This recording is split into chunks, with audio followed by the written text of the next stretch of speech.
പണ്ടൊക്കെ നമ്മുടെ അമ്മമാരുണ്ടാക്കി തരുന്ന ചിക്കൻ കറിയിൽ പ്രത്യേകിച്ച് പുതുമകളൊന്നും കാണത്തില്ല.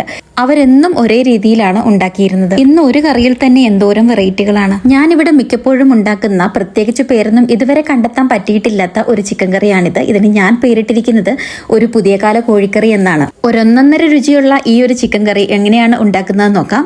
ആദ്യമായി പാനിലേക്ക് പട്ട, ഗ്രാമ്പൂ, കുരുമുളക്, മല്ലി, കാശ്മീരി മുളക്, വലിയ ജീരകം, ചെറിയ ജീരകം, ബേ ലീഫ്, ഈ വക സ്പൈസസ് എല്ലാം കൂടി ഒന്ന് വറുത്തെടുത്തിട്ട് ഒന്ന് പൊടിച്ചെടുക്കാം. ഇനി ഒരു കടായി അടുപ്പത്തേക്ക് വെച്ച് അതിനകത്തേക്ക് വെളിച്ചെണ്ണ ഒഴിച്ചു കൊടുത്ത് 1.5 ടേബിൾ സ്പൂൺ അളവിൽ ഇഞ്ചി വെളുത്തുള്ളി പേസ്റ്റ്, ചോപ്പ് ചെയ്ത് 4 സബോളയും അതിനോടൊപ്പം കുറച്ച് ഉപ്പും കൂടെ ചേർത്തിട്ട് നന്നായിട്ടൊന്ന് വഴറ്റിയെടുക്കുക.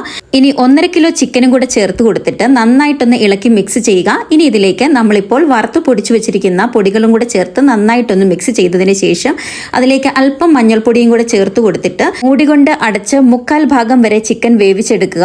1/4 ഭാഗം വെന്ത ചിക്കനിലേക്ക് 2 തക്കാളി പേസ്റ്റ് രൂപത്തിൽ അരച്ചെടുത്തത് ചേർത്ത് കൊടുക്കാം. തക്കാളിയുടെ പച്ചരുചി മാറുന്നിടം വരെ ഇതിനെ ഒന്ന് ഇളക്കി മിക്സ് ചെയ്തതിന് ശേഷം ചിക്കൻ ബാക്കിയും കൂടെ വേവിച്ചെടുക്കുക.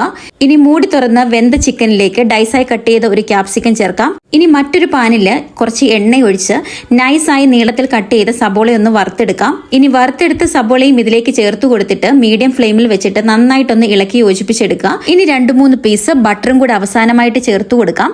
അതിനുശേഷം കുറച്ച് മല്ലിയിലയും കൂടെ ചേർത്ത് കൊടുത്തിട്ട് ഫ്ലെയിം ഓഫ് ആക്കാം. ഇനി ഈ ചിക്കൻ കറിക്ക് നിങ്ങൾക്ക് വേണമെങ്കിൽ ഒരു പേര് കണ്ടെത്തി തരാം കേട്ടോ.